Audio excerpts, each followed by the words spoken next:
Hello बच्चों। हम लोग पढ़ रहे थे बायोटेक्नोलॉजी प्रिंसिपल्स एंड प्रोसेसेस।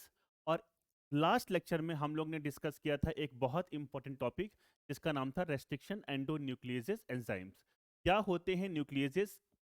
दो टाइप मैंने बताए थे आपको, एक एक्सो न्यूक्लियस बताया था और एक एंडो न्यूक्लियस बताया था। ठीक है। उसके बाद फिर मैंने आपको एक पॉइंट और बताया था उसमें कि अगर मैं एंडो न्यूक्लियस में अगर और कैटेगराइज करता हूं तो एक बहुत इंपॉर्टेंट एंजाइम मैंने आपको बताया था, that is restriction endo nucleus. अब इस एंजाइम में what is the meaning of restriction, ये मैंने आपको क्लियर किया था। What is the meaning of endo, ये मैंने क्लियर किया था। और न्यूक्लियस को तो मैंने आपको बताया था कि ऐसे एंजाइम जो न्यूक्लिक एसिड को हाइड्रोलाइज करें या उसको कट करें, उन ऐसे एंजाइम्स को हम लोग क्या बोल रहे थे? न्यूक्लियस बोल रहे थे। ठीक है। अब इसमें हम लोग ने एक पॉइंट और डिस्कस किया था कि वो कौन से रेस्ट्रिक्शन एंजाइम्स हैं जो कि रिकॉम्बिनेंट डीएनए टेक्नोलॉजी में यूजफुल होंगे। तो टाइप 2 रेस्ट्रिक्शन एंडोन्यूक्लियस एंजाइम आपके रिकॉम्बिनेंट डीएनए टेक्नोलॉजी यानी कि जेनेटिक इंजीनियरिंग में यूजफुल होते हैं। ठीक है। तो ये हमने बहुत अच्छी तरीके से पढ़ा था। ठीक है। फिर मैंने आपको बताया था कि जो रेस्ट्रिक्शन एंजाइम्स होते हैं, ध्यान से सुनना मैं क्या बोल रहा हूं। Restriction enzyme double standard DNA को कट करेगा, दोनों स्टैंड को कट करेगा और एक स्पेसिफिक रिकॉग्निशन सीक्वेंस पे कट करेगा। डिफरेंट डिफरेंट रेस्ट्रिक्शन एंजाइम्स के लिए जो आपकी स्पेसिफिक रिकॉग्निशन सीक्वेंस होगा वो डिफरेंट डिफरेंट होगा। और ये चीज आपको बहुत अच्छी तरीके से मैंने आपको बताया भी था। जैसे कि अगर मैं आपको एक एग्जांपल के तौर पर बताऊं तो जो इको R1 का जो आपका क्या बोलते हैं उसका जो स्पेसिफिक रिकॉग्निशन सीक्वेंस होता है वो क्या था? GAATTC। ठीक है। वो जो आपकी जेब और ऐसे सीक्वेंस को मैंने क्या बोला था? डायट सिमेट्री या पैलिंड्रोमिक सीक्वेंस। इन सब चीजों को मैंने बहुत अच्छी तरीके से हर एक कॉन्सेप्ट को बता दिया था। ठीक है। अब आज के लेक्चर में हमको क्या देखना है बेटा कि separation and isolation of DNA fragments ये क्या होता है, कैसे हम लोग क्या मतलब इस प्रोसेस में हम लोग क्या कर रहे हैं, ये हम लोग अभी डिस्कस करेंगे। ठीक है। कुछ बच्चे मुझसे पूछ रहे थे कि सर जो आपने जाते जाते जो रेस्ट्रिक्शन मॉडिफिकेशन जो सिस्टम बताया था वो थोड़ा सा उसमें डाउट आ रहा है। सुनना पूरी बात ध्यान से, मैं क्या बोलने की कोशिश कर रहा हूं। मुझे ये बताइए कि अगर मैं एक बैक्टीरिया को लूं, ध्यान से देखो। मान लीजिए बच्चों मैंने क्या लिया, एक बैक्टीरिया को लिया। ये मैंने एक बैक्टीरिया को ले लिया। ठीक है। अब मैंने यहीं पर इसका एक डबल स्टैंडर्ड डीएनए ले लिया। अब आपको ये बात पता है, ये बात बिल्कुल पता है कि प्रोकैरियोट का जो आपका न्यूक्लियर एनवलप उसमें एब्सेंट होता है। ठीक है। तो ये जो आपका मेन क्रोमोसोमल डीएनए है वो साइटोप्लाज्म में ही पड़ा हुआ है। ठीक है। अब यहीं पर आपका इसी साइटोप्लाज्म में आपका रेस्ट्रिक्शन एंडोन्यूक्लियस एंजाइम भी पड़ा हुआ है।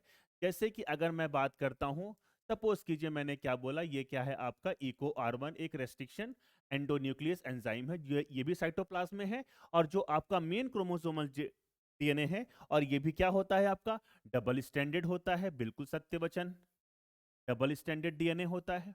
ठीक है। और मैंने आपको ये बात भी बताई थी कि ये मिलियंस ऑफ बेस पेयर का बना हुआ है। इसका सिंपल सा मीनिंग ये है कि हर एक डीएनए में इस इको R1 की एक special I mean specific recognition sequence होगी ही। ठीक है। अब जैसे कि सपोज करो मैंने आपको बताया था कि मान लीजिए ये मैंने 5 प्राइम टू 3 प्राइम लिया और ये मैंने ले लिया GAATTT और ये मैंने क्या बात कर ली 3 प्राइम। ठीक है।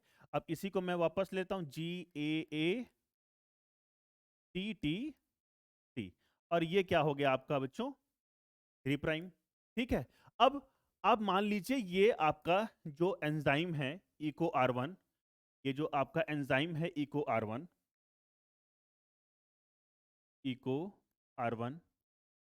ये इंस्पेक्ट करना स्टार्ट करेगा। ठीक है। और जहां पर उसको स्पेशल रिकॉग्निशन सीक्वेंस मिल जाएगा वो उसको कट कर देगा। लेकिन क्या ये बैक्टीरिया चाहेगा कि ये अपना खुद का ही डीएनए को कट कर दे? नहीं चाहेगा बिल्कुल। तो अपने रेस्ट्रिक्शन एंजाइम से अपने मेन क्रोमोसोमल डीएनए को उसको बचाना पड़ेगा। और इसी सिस्टम को हम लोग क्या बोलते हैं? Restriction modification system. इसमें एक एंजाइम होता है जिसको हम लोग बोलते हैं मिथाइलेजेस। अब ये मिथाइलेजेस एंजाइम क्या करेगा, ध्यान से सुनना बच्चों। ठीक है, ये मिथाइलेजेस एंजाइम क्या करेगा, यहां पर इसका मिथाइलेशन करा देगा, ये देखिए, ठीक है, यहां पर क्या मिथाइल ग्रुप को ऐड कर देगा। और जब यहां पर मिथाइल ग्रुप ऐड हो जाएगा तो जब ये इको R1 इसको इंस्पेक्ट कर रहा होगा तो ये एक स्पेसिफिक रिकॉग्निशन सीक्वेंस को पहचान ही नहीं पाएगा, और अगर पहचान नहीं पाएगा तो उसको कट नहीं कर पाएगा। सिंपल सी चीजें हैं बेटा, बहुत ज्यादा एम्फेसाइज मैं इसलिए कर रहा हूं क्योंकि छोटी छोटी जो चीजें होती हैं वो आप ब्लंडर करके चले आते हो, ठीक है। और ये काम को करा कौन रहा था आपका, बताइए, मिथाइलेजेस एंजाइम करा रहा था, एकदम सिंपल सी पॉइंट है, ठीक है। चलिए, तो मुझे लगता है ये वाला पॉइंट भी अब आपको समझ में आ गया, ठीक। अब चलिए हम लोग आगे चलते हैं।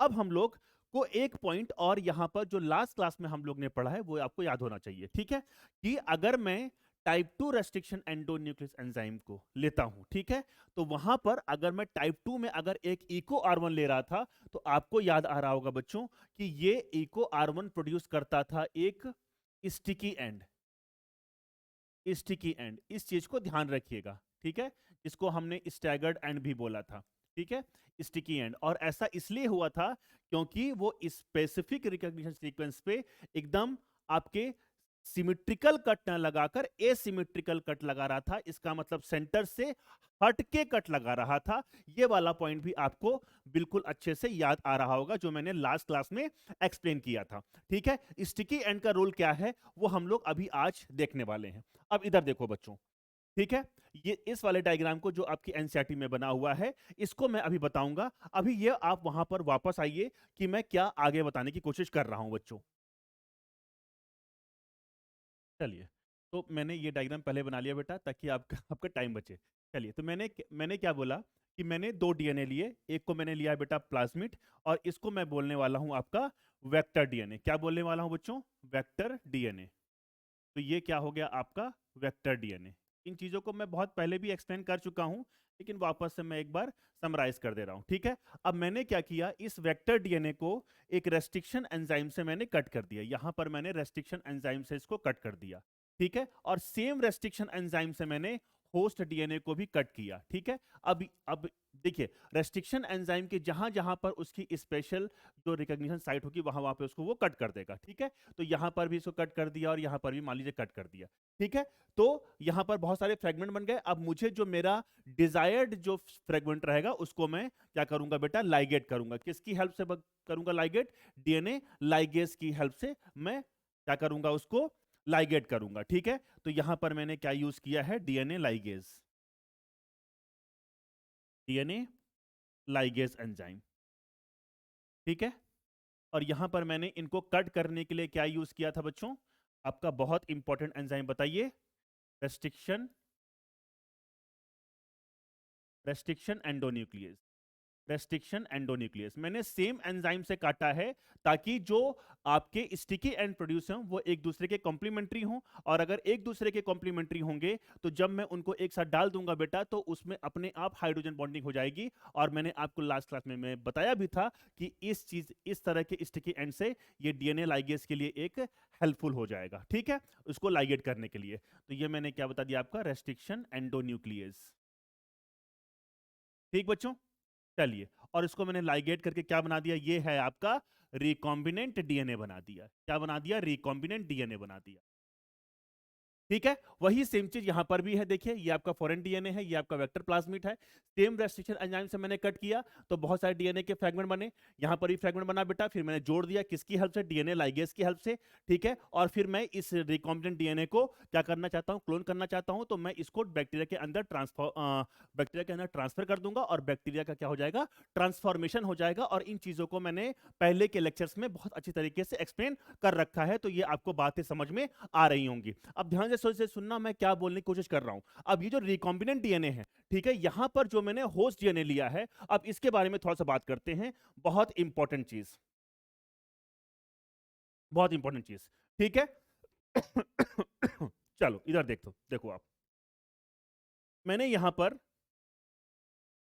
एक डीएनए लिया, ठीक है, ये है आपका डबल स्टैंडर्ड डीएनए, ठीक है। मैंने यहां पर बना रखा है, इसके बारे में बात करेंगे। अब ये जो मैंने डीएनए लिया, जब मैं यहां पर इसको काटूंगा बेटा, तो इसमें क्योंकि मिलियंस ऑफ बेस पेयर का बना हुआ है बेटा, तो इसमें बहुत सारे कट लगेंगे। अगर बहुत सारे कट लगेंगे तो मतलब कि जहां जहां पर भी रेस्ट्रिक्शन एंडोन्यूक्लियस की जो स्पेसिफिक रिकॉग्निशन सीक्वेंस होगा वो वहां पर पहुंचकर उसको कट कर देगा। तो मुझे बताइए कि यहां पर जब ये कट कर, और ऐसा नहीं है कि जो स्पेसिफिक रिकॉग्निशन सीक्वेंस होंगे उनका जो अंतराल होगा या यानी कि जो इंटरवल होगा वो सेम इंटरवल पर प्रेजेंट होंगे, ऐसा बिल्कुल भी नहीं होगा। तो इंटरवल इनमें अलग अलग होगा। ठीक है, इसका मतलब क्या है कि जहां जहां से भी वो रेस्ट्रिक्शन एंजाइम उसको कट करेगा, वो जो फ्रैगमेंट्स बनने वाले हैं उनका साइज और लेंथ दोनों क्या करेगा, डिफर करेगा। ठीक है, तो यहां पर बहुत सारे डीएनए के क्या बनेंगे, फ्रैगमेंट्स बनेंगे, डीएनए फ्रैगमेंट्स, डीएनए फ्रैगमेंट्स बनेंगे। इतनी बात मुझे लगता है अब आपको समझ में आ गई। ठीक है, तो बहुत सारे डीएनए फ्रैगमेंट्स बने, क्यों बने, क्योंकि जो आपका रेस्ट्रिक्शन एंजाइम था अपने स्पेसिफिक रिकॉग्निशन सीक्वेंस पर उसको जाके कट किया। लेकिन याद रखिएगा ये जो स्पेसिफिक रिकॉग्निशन सीक्वेंस होते हैं इनका जो इंटरवल हो बिल्कुल सेम नहीं होगा, और अगर सेम नहीं होगा तो जहां जहां पे उसको मिलेगा वो उसको कट करेगा। तो जो मुझे डीएनए के फ्रैगमेंट मिलेंगे इनकी जो लेंथ है, लेंथ या साइज में जितने भी फ्रैगमेंट बनेंगे ये डिफर करेंगे, एक दूसरे से क्या करेंगे, डिफर करेंगे। अब मुझे मेरी डिजायर्ड सीक्वेंस को मुझे एक्सट्रैक्ट करना है, मुझे डिजायर्ड सीक्वेंस को एक्सट्रैक्ट करूंगा तभी तो मैं क्लोनिंग कर पाऊंगा। ठीक है, इतनी बात समझ में आ गई। ठीक है, तो अब मैं ये जो डिफरेंट डिफरेंट लेंथ के साइज के जो मुझे डीएनए के फ्रैगमेंट मिले हैं, यानी कि मान लीजिए मैंने इसको बोल दिया ये है आपका होस्ट का डीएनए, ये क्या है बच्चों, आपका होस्ट का डीएनए है, होस्ट डीएनए। सुनते रहना तभी हम लोग दूर तक पहुंच पाएंगे। ठीक है, अब होस्ट डीएनए था, इसने डिफरेंट डिफरेंट मतलब कि रेस्ट्रिक्शन एंजाइम ने डिफरेंट डिफरेंट फ्रैगमेंट जो बनाए उनकी लेंथ अलग थी और साइज डिफरेंट थे। तो अब मैं इसको कैसे आइसोलेट करूं, डिफरेंट डिफरेंट लेंथ को मैं कैसे आइसोलेट करूं, देख तो पाऊंगा नहीं बेटा मैं।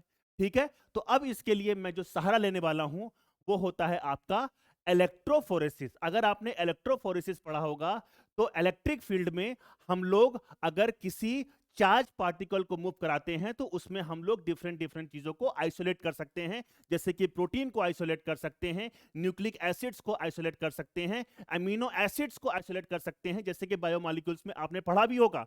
ठीक है, तो वो बायोमॉलिक्यूल्स में जब मैं आपको पढ़ाऊंगा तो मैं इस चीजों को भी वहां पर आपको बता दूंगा। ठीक है, तो मुझे लगता है ये वाला पॉइंट अब आपको समझ में आ गया। अब मैंने ये चीज इसलिए बता रखी है क्योंकि ये है आपका डीएनए का क्या कहते हैं, आपका डबल स्ट्रैंडेड डीएनए है। ठीक है, ये एनबी का मतलब क्या है, नाइट्रोजिनस बेस। ठीक है, ये है आपका शुगर और ये है आपका फॉस्फेट। अब मुझे बहुत अच्छी तरीके से पता है क्योंकि आप लोग बहुत अच्छे बच्चे हो बेटा, तो मुझे ये पता है कि इसको आप लोग क्या बोलते हो, बैकबोन बोलते हो। तो मैंने लास्ट क्लास में आपको बताया था ये क्या है बेटा, आपका बैकबोन। ठीक है, और आपको याद आ रहा होगा तो ये जो फॉस्फेट होता है बेटा, दे आर निगेटिवली चार्ज। ये जो फॉस्फेट होते हैं दे आर निगेटिवली चार्ज,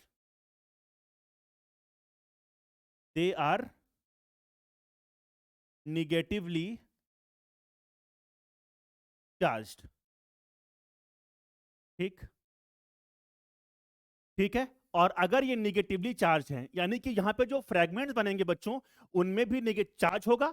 ठीक है, चार्ज होगा, ये बात मानते हो। ठीक है, सिंपल सी बात है। ठीक है, तो अगर मैं इसको इलेक्ट्रिक फील्ड में मूव कराऊंगा, कराना चाहूं तो क्या करा सकता हूं, क्या बिल्कुल करा सकता हूं।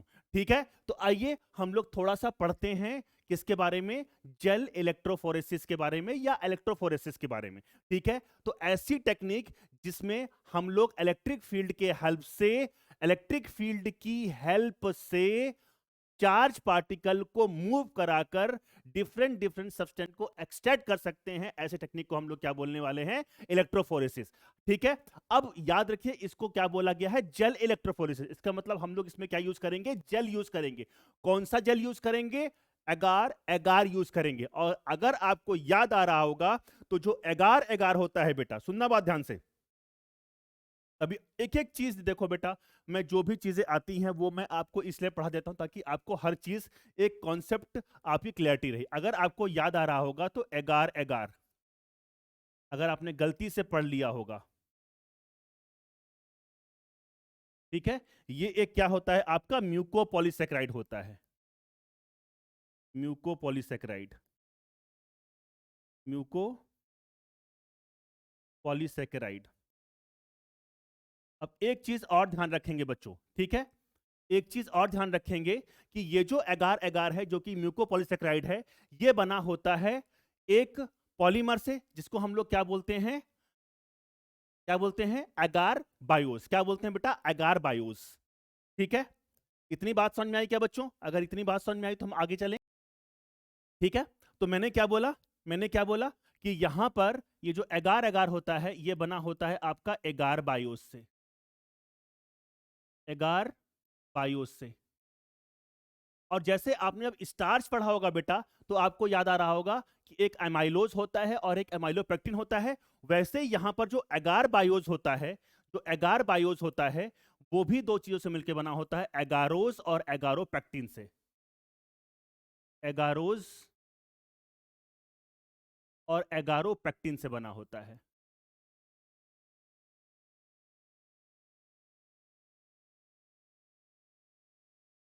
ठीक है, तो ये जो एगारोज होता है ना बेटा, ये लीनियर फॉर्म में होता है, ये लीनियर फॉर्म में होता है। मैं थोड़ा सा आपको बता दे रहा हूं ताकि आपको चीजें को आप बेहतर तरीके से समझ पाओ। ठीक है, तो जो एगारोस होता है वो लीनियर के फॉर्म में होता है। अब ध्यान से सुनना, अब मैं क्या बोलने की कोशिश कर, अगर आपको एगार एगार की बात करते हैं तो एगार एगार आपके रेड एल्गी से मिलती है। किससे? रेड एल्गी, जेलिडियम और ग्रेसिलेरिया या कॉन्ड्रस से। ठीक है, वो सब आपने पढ़ा होगा, वो मैंने आपको एक बातों बातों में ये चीजें आपको मैंने बता दी। ठीक है, अब इस ये जो एगार एगार होता है ना बच्चों, ये जो एगार एगार होता है, इसमें एक खूबी होती है, इसमें एक खूबी होती है, और इस खूबी को हम लोग बोलते हैं हिस्टेरेसिस। इस खूबी को हम लोग बोलते हैं हिस्टेरेसिस। अब सर ये हिस्टेरेसिस क्या होता है? सुनना बात ध्यान से। अगर हम लोग हिस्टेरेसिस की बात करते हैं ना बच्चों, तो जो हिस्टेरेसिस होता है इसका मतलब क्या है, टेम्परेचर चेंज करने पर ये अपने लिक्विड फॉर्म में आ जाएगा और टेम्परेचर चेंज करने पर ये अपने सॉलिड फॉर्म में आ जाएगा। अगर हम बात करते हैं, अप्रोक्सीमेटली बता रहा हूं बेटा, अप्रोक्सीमेटली बता रहा हूं मैं। ठीक है बच्चों, चलिए, तो मैंने क्या, हाँ मैं क्या बोल रहा था, हाँ ठीक है, तो हिस्टेरिसिस मैं बोल रहा था। ठीक बच्चों, तो अगर मैं हिस्टेरिसिस की बात करता हूं, तो अगर मैं 32 डिग्री सेल्सियस से 40 डिग्री सेल्सियस के बीच में अगर देखता हूं तो ये सॉलिड होता है। तो ये क्या होता है बच्चों? सॉलिड होता है। और अगर मैं इस टेम्परेचर को बढ़ा दूं अप्रोक्सीमेटली 80 डिग्री सेल्सियस के आसपास, तो ये क्या हो जाएगा, मेल्ट हो जाएगा। मतलब ये लिक्विड फॉर्म में आ जाएगा। कौन? एगार लिक्विड फॉर्म में आ जाएगा। इसी को हम लोग क्या बोलते हैं, हिस्टेरिसिस। ठीक है, इस चीज को भी आपको समझ में आ गया। ठीक है, अब एगार इसलिए यूज करते हैं बेटा क्योंकि जो एगार जो जेल होता है, इसमें बीच बीच में क्या होते हैं, पोर्स होते हैं। और ये पोर्स होना इसलिए जरूरी है क्योंकि जब मैं अब जब एगार में इस डीएनए को रख दूंगा तो इसमें पोर्स में जो जो पोर्स होते हैं, उसी पोर्स से जब मैं इलेक्ट्रिक फील्ड में इसको मूव कराऊंगा तो उसी पोर्स से ये जो आपके डीएनए होंगे वो पोर्स से मूव करना स्टार्ट करेंगे। इतनी बात आपको अब समझ में आ गई कि मैंने एगार एगार को इतना डिटेल में क्यों पढ़ाया। ठीक है, चलिए, अब मैंने क्या बोला कि जेल इलेक्ट्रोफोरेसिस के बारे में, वही सेम चीज देखो मैंने क्या लिखा हुआ है, प्रिंसिपल्स ऑफ जेल इलेक्ट्रोफोरेसिस। क्या लिखा हुआ है? Electrophoresis is the process of separating charge particle on the basis of their size under the influence of electric field. यही तो मैंने बोला था कि इलेक्ट्रिक फील्ड के इंफ्लुएंस में मैं किसी चार्ज पार्टिकल को अगर सेपरेट कर रहा हूं तो इस प्रोसेस को या इस टेक्निक को हम लोग क्या बोलेंगे, इलेक्ट्रोफोरेसिस। और क्योंकि मैं इसमें जेल यूज कर रहा हूं, कौन सा जेल बेटा, जो कि मैंने अभी आपको बताया, कौन सा जेल आपका, एगार एगार। ठीक है, और इसीलिए इसको हम लोग क्या बोलेंगे, जेल इलेक्ट्रोफोरेसिस। ठीक है, वही सेम चीज, this laboratory technique use to separate DNA, RNA, protein, यही सेम चीज मैंने आपको बताई थी। ठीक है, on their size and electric charge. अब एक चीज, जब क्वेश्चन आप बनाओगे बेटा तो आपको वहां पर दिया होगा कि जेल इलेक्ट्रोफोरेसिस में जो हम लोग सेपरेट करते हैं डीएनए को, वो चार्ज के बेस पर करते हैं कि साइज के बेस पर करते हैं। तो कई बच्चे चार्ज के बेस पर मार देते हैं। नहीं बच्चों, ध्यान से सुनना, मैं चार्ज क्योंकि ये डीएनए क्या है, डीएनए के ऊपर जो फ्रेगमेंट्स बने हैं, जो मैंने कट करके, जो रेस्ट्रिक्शन एंजाइम से जो मैंने डीएनए को कट किया, जब मैंने डीएनए को कट किया तो हुआ क्या कि वहां पर जो उसके फॉस्फेट थे, फॉस्फेट में क्या होगा, निगेटिवली चार्ज होगा। अब इस निगेटिवली चार्ज होने के कारण मैं इस डीएनए को इलेक्ट्रिक फील्ड में मूव करा सकता हूं। ठीक है, तो मुझे बताइए ठीक बच्चों, तो मैंने क्या बोला कि मैं इसको इलेक्ट्रिक फील्ड में मूव करा सकता हूं, क्योंकि डीएनए क्या है आपका, एक का निगेटिवली चार्ज पार्टिकल बन गया। ठीक है, अब ये किसकी तरफ मूव करेगा, एनोड की तरफ मूव करेगा। अभी मैं इसका डायग्राम भी आपको दिखा दूंगा, समझ में आ जाएगा सब, एक एक चीज समझ में आ जाएगी, बस सुनते रहना ध्यान से। ठीक है, तो अगर कभी क्वेश्चन आता है तो आपको एक चीज ध्यान में रखनी है बच्चों, और ध्यान में क्या रखना है कि चार्ज के कारण हम लोग उस डीएनए मॉलिक्यूल को मूव करा रहे हैं, लेकिन जो सेपरेट कर रहे हैं वो उसके साइज या लेंथ के अकॉर्डिंग उसको सेपरेट कर रहे हैं। मार्क माय वर्ड्स, क्वेश्चन आएगा और आप लोग गलती भी करोगे, इसलिए ध्यान रखना कि चार्ज होने के कारण मैं इलेक्ट्रिक फील्ड में उसको मूव करा सकता हूं, और हम लोग सेपरेट करेंगे या आइसोलेट करेंगे on the basis of their size और लेंथ। मुझे लगता है ये वाला पॉइंट अब आप बिल्कुल नहीं भूलो, क्योंकि ये क्वेश्चन में आ चुका है और बच्चे गलती करते हैं। ठीक है, चलिए वही सेम चीज, तो molecules to be separated are pushed by NL, इसीलिए मैंने बार बार एक ही लाइन को बार बार लिखा है ताकि आप गलती ना करो। Molecules to be separated, molecules को सेपरेट करते हैं, आर पुश्ड बाय एन, मतलब कि मैं पुश कराऊंगा इलेक्ट्रिक फील्ड में थ्रू ए जेल, जेल के थ्रू मूव कराऊंगा, और जेल में मैंने अभी बताया क्या होंगे, पोर्स होंगे, और उसी पोर्स के अंदर वो क्या करेंगे, मूव करेंगे। ठीक है, दैट कंटेन्स स्मॉल पोर्स, जो कि मैंने आपको बता दिया, स्मॉल पोर्स किसके अंदर होगा, आपका एगार एगार के अंदर होगा। तो लगता है ये वाला पॉइंट अब मैं आपको समझाने में सफल रहा कि what is electrophoresis, what is gel electrophoresis, क्यों बोलते हैं इसको जेल इलेक्ट्रोफोरेसिस, ये भी मैंने आपको बता दिया। ठीक बच्चों, चलिए, ठीक, अब देखो ये वाला डायग्राम अब आपके उसमें बना हुआ है। ठीक है, अब सुनना बात ध्यान से, इस डायग्राम पे आएंगे, पहले यहां पर समझो, एक हम लोग डायग्राम बना लेते हैं। ये हैं आपके, जैसे यहां पे लिखा है वेल्स, तो ये जो मैंने बना रखा है बेटा, ये हैं आपके क्या, वेल्स हैं।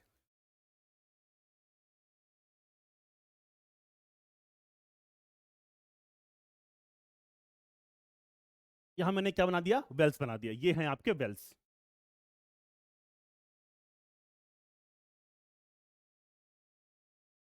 अब इसी वेल्स में, क्योंकि मुझे जो मैंने different different shape, size and length के जो मुझे डीएनए फ्रेगमेंट मिला है, उस सैंपल को मैं इस वेल में क्या करूंगा, डाल दूंगा, वही लिखा है। ठीक है, यहां पर देखो सैंपल को हम लोग अब क्या करने वाले हैं, यहां पर इनोकुलेट करने वाले हैं। तो मान लीजिए कि मैंने सैंपल लिया बच्चों, ये है आपका परख नली। परख नली समझते हो ना बेटा, क्या होता है परख नली, अरे टेस्ट ट्यूब गधों, टेस्ट ट्यूब, टेस्ट ट्यूब, है ना, अंग्रेजी माध्यम के छात्रों। ठीक है, मैंने मान लीजिए यहां पर एक क्या ले लिया, नहीं किसी डिफरेंट कलर से लेते हैं, यहाँ पर मैंने क्या ले लिया, सैंपल ले लिया। ठीक बच्चों, अब इस सैंपल को मैं कहां पर डालूंगा, वेल्स में डाल दूंगा। ठीक, ठीक है, ये क्या है आपका सैंपल है, आ गई बात समझ में। ठीक है, अब जब मैं वेल्स में डाल दूंगा तो यहां पर ये आ गए। ठीक, आ गई बात समझ में।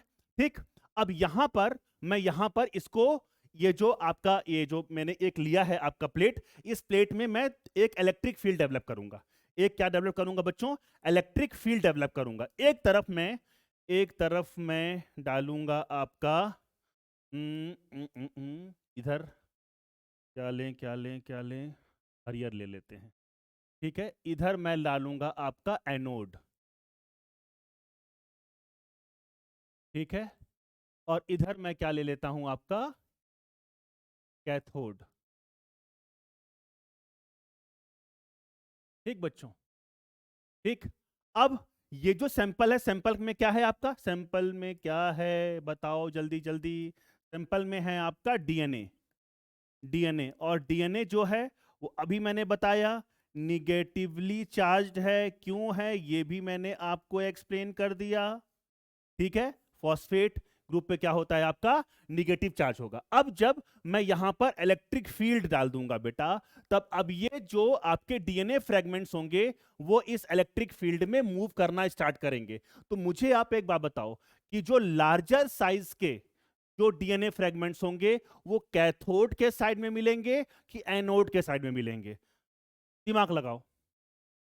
कैथोड के साइड में मिलेंगे, क्योंकि जो लार्जर साइज के या लेंथ के जो होंगे डीएनए वो कम दूर तक मूव कर पाएंगे, और जो स्मॉलर साइज के जो डीएनए फ्रेगमेंट्स हैं वो दूर तक मूव कर पाएंगे। ये क्वेश्चन भी आ सकता है कि जो लार्जर साइड के जो फ्रेगमेंट्स होंगे वो कैथोड के साइड में मिलेंगे, और जो स्मॉलर साइज के होंगे वो किस साइड में मिलेंगे बेटा? आपके एनोड के साइड में मिलेंगे।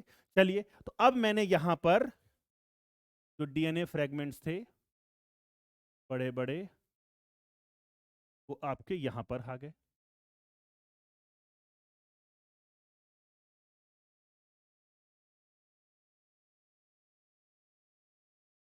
देखो साइज कम होता जा रहा है बच्चों, ठीक ठीक है। तो स्मॉलर साइज के जो डीएनए फ्रेगमेंट्स होंगे वो कहां पर दूर तक मूव करेंगे, और जो लार्जर साइज के जो डीएनए फ्रेगमेंट्स होंगे वो दूर तक मूव नहीं कर पाएंगे। मुझे लगता है ये वाला पॉइंट अब आपको समझ में आ गया, ठीक है। अब हमने क्या किया है, हमने एक रेफरेंस बैंड भी तैयार कर रखा है। हमने बच्चों पहले से एक रेफरेंस बैंड भी तैयार कर रखा है। ये है आपका रेफरेंस बैंड।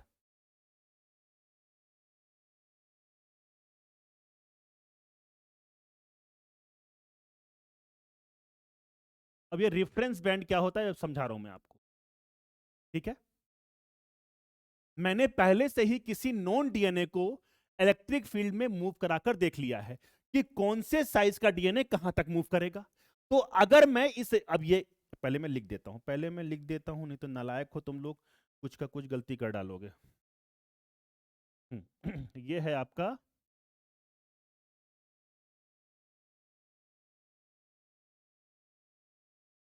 Reference band.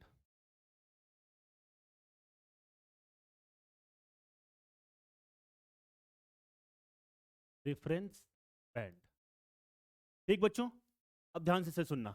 अब इस रेफरेंस बैंड से, ये जो रेफरेंस बैंड है इनमें जितने भी इन डीएनए की जो लेंथ है वो मुझे पहले से पता है कि इस डीएनए की लेंथ ये है, इस डीएनए की लेंथ ये है, इस डीएनए की लेंथ ये है, इस डीएनए की लेंथ ये है। अब ये जो मूव किए हैं आपके दूर तक, इनसे मैं कंपेयर कर लूंगा। अगर मान लीजिए कोई डीएनए यहां तक मूव किया है, यहां तक मूव किया है, तो इस डीएनए की लेंथ का मुझे पहले से पता है। तो मैं अगर ये डीएनए यहां तक मूव किया है तो मुझे पता लग जाएगा कि ये जो डीएनए है इसकी लेंथ या इसका साइज इसी के अप्रोक्सीमेटली होगा। मुझे लगता है ये वाला पॉइंट समझ में आ गया। तो रेफरेंस बैंड भी अब आपको समझ में आ गया कि क्या बोलने की कोशिश कर रहा हूं। वही सेम चीज आप में देखो लिया हुआ है, ठीक है। मैंने क्या बोला, ये जो आपका एनसीईआरटी का डायग्राम है, वेल्स है, वेल्स में मैंने क्या डाल दिया, आपका सैंपल इनोकुलेट कर दिया। अब जो लार्जेस्ट जो थे वो किस साइड में रहेंगे आपके? वेल्स के साइड में है। वेल्स के साइड में क्या है? कैथोड। सर एक चीज तो लिखना भूल गए आप, कैथोड क्या होता है आपका? Negatively charge. और एनोड क्या होगा आपका? Positive charge. तभी तो ये इधर मूव करेगा, निगेटिव को पॉजिटिव अट्रैक्ट करेगा, निगेटिव को उसको रिपेल करेगा। चलिए ठीक है। तो ये जो आपके ये वाले डीएनए हैं बच्चों, ये हैं आपके लार्जर साइज के डीएनए। ये हैं आपके, देखो वही लिखा है, लार्जेस्ट, लार्जर साइज डीएनए।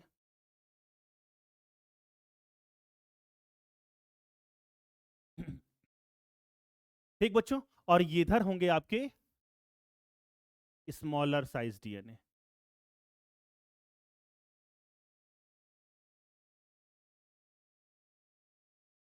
ठीक है। अब देखो, इधर देखो, यहां पर मैंने क्या लिखा है, कैथोड और एनोड लगा दिया। यहां पर मैंने वेल्स, यहां पर मैंने सैंपल इनोकुलेट किया। अब जब मैंने पावर सप्लाई ऑन कर दी तो देखो ये जो हाई मॉलिक्यूलर वेट वाले थे वो पहले मिल गए, और जो लो मॉलिक्यूलर वेट थे यानी कि जिनकी लेंथ स्लो मतलब कम होगी वो आपकी एनोड की तरफ आएंगे। तो ये पूरा पॉइंट अब आपको समझ में आ गया। इस डायग्राम को भी, एनसीईआरटी का डायग्राम है, ये भी अपने को समझ में आ गया। और ये मैंने एक रेफरेंस आपको बता दिया। ठीक बच्चों। तो बेटा ये चीज अब आपको जब कभी भी एनसीईआरटी में आप पढ़ेंगे तो आपको एक एक चीज पता होनी चाहिए कि जेल इलेक्ट्रोफोरेसिस हम लोग कैसे करते हैं और कैसे हम लोग डीएनए सेगमेंट्स को सेपरेट करते हैं। मुझे लगता है ये वाला पॉइंट समझ में आ गया। अब यहीं पर एक आता है बेटा सिविंग इफेक्ट, ठीक है, क्या लिखा हुआ है देखो, sieving effect is the effect provided by agarose gel during gel electrophoresis. This effect separates DNA fragments. अच्छा सर ये तो पहली बार बता रहे हो। अच्छा, separates DNA fragments according to their size, यही तो मैंने बताया था। और इसी with smaller fragments moving farther than larger ones, यही तो मैंने बताया कि जो स्मॉलर फ्रैगमेंट्स होंगे वो इलेक्ट्रिक फील्ड में ज्यादा दूर तक मूव करेंगे, और जो लार्जर फ्रैगमेंट्स होंगे वो इलेक्ट्रिक फील्ड में कम दूर तक मूव कर पाएंगे। एम आई एब्सोल्युटली क्लियर बच्चों? अगर ये बात समझ में आ गई तो मैं अब और आगे चल सकता हूं। तो ये इफेक्ट भी अब आपको याद रखना है, पूछा जाता है तो ये वाला इफेक्ट भी आपको याद रखना है।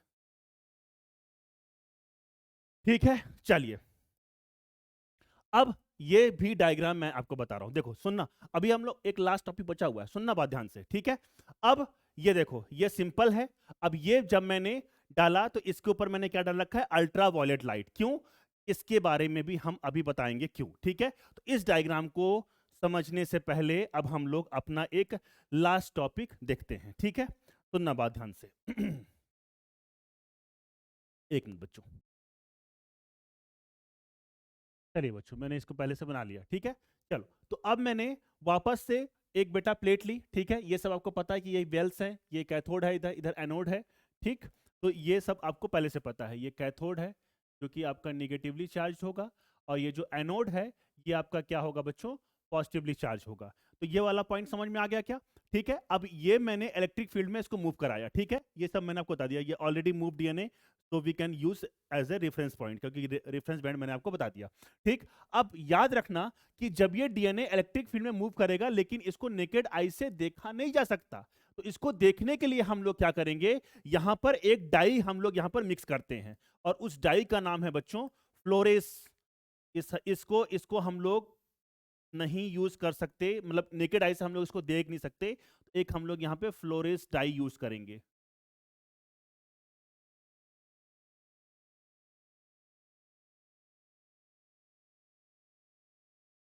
और इस डाई का नाम होता है आपका एथिडियम ब्रोमाइड। क्या नाम होता है बच्चों? Ethidium, ethidium bromide, ethidium bromide. एक चीज ध्यान रखना बच्चों, ठीक है, और भी बहुत सारी डाई होती हैं, आपकी एनसीईआरटी में यही दिया हुआ है, ठीक है, एथिडियम। क्योंकि ये क्या होती है बच्चों, आपका कॉस्ट इफेक्टिव। और भी आपकी डाई होती हैं जिसको हम लोग यूज, लेकिन ये क्या होती है, कॉस्ट इफेक्टिव होता है, और कॉस्ट इफेक्टिव होने के कारण ही इसको ज्यादा यूज किया जाता है। कॉस्ट इफेक्टिव का मतलब क्या होता है, चीप होती है, मतलब कि कम कम पैसे में काम चल जाता है, ठीक है। चलिए, तो फ्लोरेस डाई का हम लोग यूज किया एथिडियम ब्रोमाइड। अब आपको पता है बेटा कि अगर हम लोग डीएनए की बात करते हैं तो डीएनए में क्या होते हैं, ग्रूव होते हैं कि नहीं, ग्रूव होते हैं।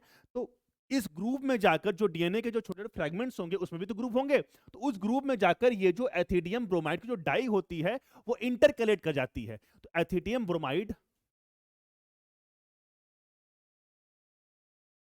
Ethidium bromide intercalated calated into the grooves of DNA fragments। इतनी बात समझ में आई क्या बच्चों? मैंने क्या बोला, इंटरकैलेट का मतलब क्या हो, उसमें बेटा समा जाएगी, ठीक है। तो intercalated into grooves of DNA fragments, ठीक है। और इसी के कारण, अब सुनना बात ध्यान से, ठीक है। अब इसको जब इंटरकैलेट होने के बाद, अब मैं इसको क्या करूंगा, अब मैं इसको यूवी एक्सपोजर दूंगा, क्योंकि बेटा ये डाई से मुझे, आपको अगर जब इंटरकैलेट होने के बाद भी ये नेकेड आई से हम लोग देख नहीं पाएंगे, तो अब इसके ऊपर मैं क्या डालूंगा बेटा, यूवी रेज डालूंगा, यूवी रेज। और जब यूवी रेज डालूंगा तो ये दिखेगा मुझे ब्राइट ऑरेंज, क्योंकि मैं ऑरेंज टाइप का ही बना रखा हूं जानबूझ के। ये क्या दिखेगा बेटा आपका, ब्राइट ऑरेंज, ब्राइट ऑरेंज। ठीक है, ब्राइट ऑरेंज टाइप का आपको दिखेगा। ठीक बच्चों, ठीक है। अब मैंने क्या किया, क्योंकि ये जेल है बेटा, ठीक है, जेल है। अब सपोज करो मुझे इस डीएनए सेगमेंट को सेपरेट करना है, मतलब ये मेरा डिजायर्ड सेगमेंट है। तो अब मैं, क्योंकि ये जेल है, तो मैं अब मुझे बताओ बच्चों कि इस जेल को क्या मैं कट करके बाहर निकाल सकता हूं क्या? ठीक है, तो अब इसको मैंने देख लिया कि ये वाला मेरा डिजायर्ड सेगमेंट है। अब मैं इसको, इस जेल को ऐसे कट करूंगा और कट करके मैं क्या करूंगा, इसको निकाल लूंगा। यहां से मैं क्या करूंगा बेटा, इसको रिमूव कर लूंगा। ठीक है, तो मैंने क्या किया, यहां से इसको रिमूव कर लिया। देखने के बाद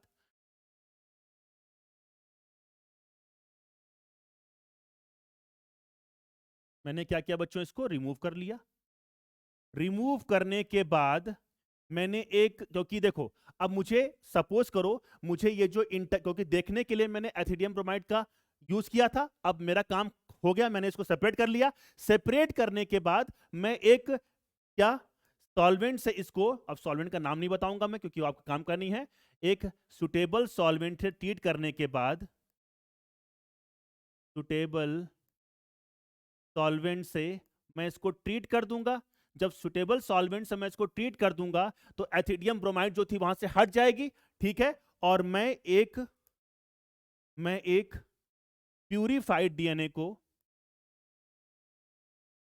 achieve achieve purified purified DNA, achieve purified DNA. और इस प्रोसेस को इस प्रोसेस को हम लोग बोलते हैं बेटा इल्यूजन। इस प्रोसेस को हम लोग क्या बोलते हैं बेटा, इल्यूजन। इल्यूजन। ठीक बच्चों, तो ये वाला पॉइंट अब आपको समझ में आ गया मेरे प्यारे बच्चों। ठीक है, तो इल्यूशन क्या होता है ये आपको समझ में आ गया। ठीक है, ठीक है बच्चों, तो इसको एक फटाफट एक बार इसको देखो कि उसके बाद हम आगे चलते हैं। ठीक है बच्चों, तो मुझे लगता है ये पूरा पॉइंट अब आपको समझ में आ गया होगा। ठीक है, तो एक बार फटाफट रिवाइज करते हैं, फिर आज का लेक्चर हम लोग यही खत्म करते हैं। अब देखो, ये डायग्राम को देखना है। देखो मैंने यहां पर सब काम करा लिया है। अब मैंने क्या किया, जब मैं इसके ऊपर एथिडियम सॉरी, मैंने इसको सब करा लिया, इसमें एथिडियम ब्रोमाइड क्या कर दिया, ऐड कर दिया, तो इसमें इंटरकलेट हो गया सब कुछ। अब मैंने क्या किया, जब इसके ऊपर यूवी रेज डाला, ये पहले सिंपल दिख रहा था, अब ये ऐसा दिखेगा। ठीक है, तो कुछ इस तरीके का मुझे दिख रहा है, डीएनए सेगमेंट दिख रहे हैं जो कि मूव हो रखे हैं।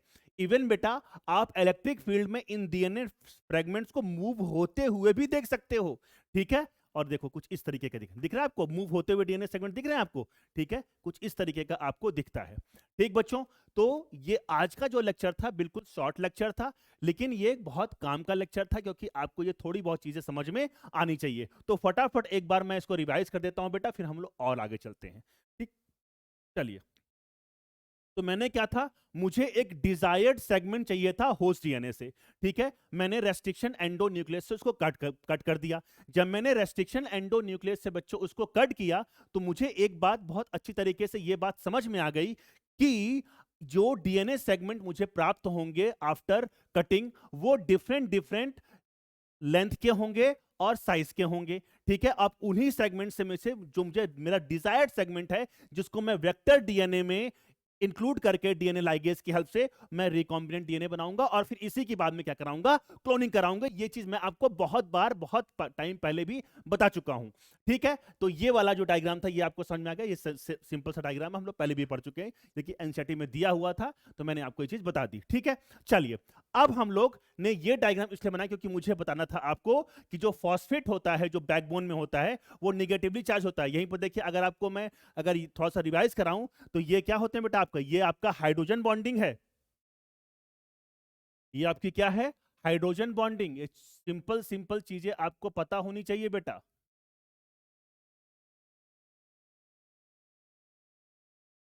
हाइड्रोजन बॉन्डिंग, ठीक है। और कई बच्चे बोलते हैं कि ये ट्रिपल बॉन्ड है, डबल बॉन्ड नहीं बेटा, यहाँ पे 3 हाइड्रोजन बॉन्डिंग है, यहाँ पे 2 हाइड्रोजन बॉन्डिंग है। ट्रिपल बॉन्ड और डबल बॉन्ड नहीं है, ये भी चीज ध्यान रखना है आपको। ठीक है, और जो मैंने कल जो हमने लास्ट लेक्चर लिया था, तो उसमें हमने फॉस्फोडाइएस्टर बॉन्ड की बात की थी। यही है बेटा आपका फॉस्फोडाइएस्टर बॉन्ड। इसी को रेस्ट्रिक्शन एंजाइम कट करता है, फॉस्फो डाइएस्टर बॉन्ड। ठीक। और अगर मैं आपसे पूछूं नाइट्रोजिनस बेस और शुगर के बीच में कौन सा होता है, तो एन ग्लाइकोसिडिक लिंकेज होता है। अगर आपने बायोमोलिक्यूल पढ़ा होगा तो यहां पर ये चीजें दी हुई थी। ठीक है, फिर मैंने आपको एगार एगार के बारे में बात किया बेटा। एगार एगार एक म्यूकोपॉलीसेकेराइड होता है जो कि एगार बायोस से मिलकर बना होता है। एगार बायोस क्या है, आपका पॉलीमर है। ठीक है, ये दो दो उससे मिलकर बना होगा, एक एगारोज है और एक एगारोपेक्टिन है। ठीक है, ये लीनियर स्ट्रक्चर होता है, ये बात आपको ध्यान रखनी है। पोरस होगा बेटा। ठीक है, पोरस होने से फायदा ये है कि अगर मैं जब इसको जेल इलेक्ट्रोफोरेसिस कराऊंगा, इस पोर से डीएनए सेगमेंट्स क्या कर सकते हैं, मूव कर सकते हैं। ये बात भी आपको समझ में आ गई। ठीक है, ठीक है, चलिए फिर हिस्टेरिसिस क्या होता है। हिस्टेरिसिस में क्या होता है, एगार एगार के लिए बता रहा हूं। ठीक है, कि 32 से 40 डिग्री सेल्सियस के बीच में क्या होता है, ये सॉलिड होगा, और 80 डिग्री सेल्सियस के आते आते ये क्या हो जाएगा, आपका लिक्विफाई हो जाएगा। ठीक है, ये वाला पॉइंट समझ में आ गया था। एक चीज और याद रखिएगा कि जो एगार एगार होता है उसको हम लोग रेड एल्गी से निकालते हैं, क्या, इलिडियम और ग्रेसिलेरिया और कॉन्ड्रस से। ठीक है, तो ये वाला पॉइंट भी अब आपको समझ में आ गया। ठीक है, फिर हम और आगे गए। फिर हमने क्या देखा कि प्रिंसिपल ऑफ जेल इलेक्ट्रोफोरेसिस। मैंने यहां पर एक चीज आपको बार बार एम्फेसाइज किया था, और वो ये चीज थी कि हम लोग इलेक्ट्रिक फील्ड में चार्ज पार्टिकल को मूव करा रहे हैं, उससे डीएनए सेगमेंट को सेपरेट नहीं कर रहे हैं, सेपरेट कर रहे हैं on the basis of their size और लेंथ। तो इस चीज को भी आपको ध्यान रखना है बच्चों। ठीक है, चलिए, और उसके बाद फिर हमने क्या देखा था कि हमने सैंपल को यहां पे इंक्लूड किया। ठीक है, जेल इलेक्ट्रोफोरेसिस में लार्जर साइज के जो डीएनए सेगमेंट थे वो आपके कैथोड तक रहेगा, क्योंकि ज्यादा दूर ये मूव नहीं कर पाएंगे, लेकिन जो स्मॉलर साइज के होंगे वो दूर तक मूव करेंगे। ठीक है, और फिर मैंने आपको जो आपका एनसीईआरटी का जो डायग्राम था वो भी मैंने आपको यहां पर बता दिया। ठीक बच्चों, उसके बाद फिर मैंने क्या बोला, द स्विंग इफेक्ट वही सेम चीज है कि अकॉर्डिंग टू हम लोग उसको साइज या लेंथ के अकॉर्डिंग उसको सेपरेट कर रहे हैं, वहां पर कहां पर, इलेक्ट्रिक फील्ड में मूव करा के। ठीक है बच्चों, फिर मैंने यहां पर एक बहुत इंपॉर्टेंट चीज बताई, वो क्या, कि कौन सी डाई का हम लोग यूज करेंगे उसको देखने के लिए, दैट इज एथिडियम ब्रोमाइड। आपको याद रखना है बेटा। ठीक है, ये कॉस्ट इफेक्टिव होता है। ठीक है, फिर मैंने क्या किया, इसको इससे ट्रीट करने के बाद फिर मैंने इसके ऊपर यूवी रे डाला, तो ये कैसा दिखेगा, आपका ब्राइट ऑरेंज कलर के ये डीएनए फ्रेगमेंट्स आपको दिखाई देंगे। फिर मैंने कट करके इसको निकाल लिया और सुटेबल सॉल्वेंट से ट्रीट करके एथिडियम ब्रोमाइड को मैंने यहां से क्या किया बेटा, रिमूव कर दिया। सुटेबल सॉल्वेंट से ट्रीट करके मैंने एथिडियम ब्रोमाइड को, एथिडियम ब्रोमाइड रिमूव्ड।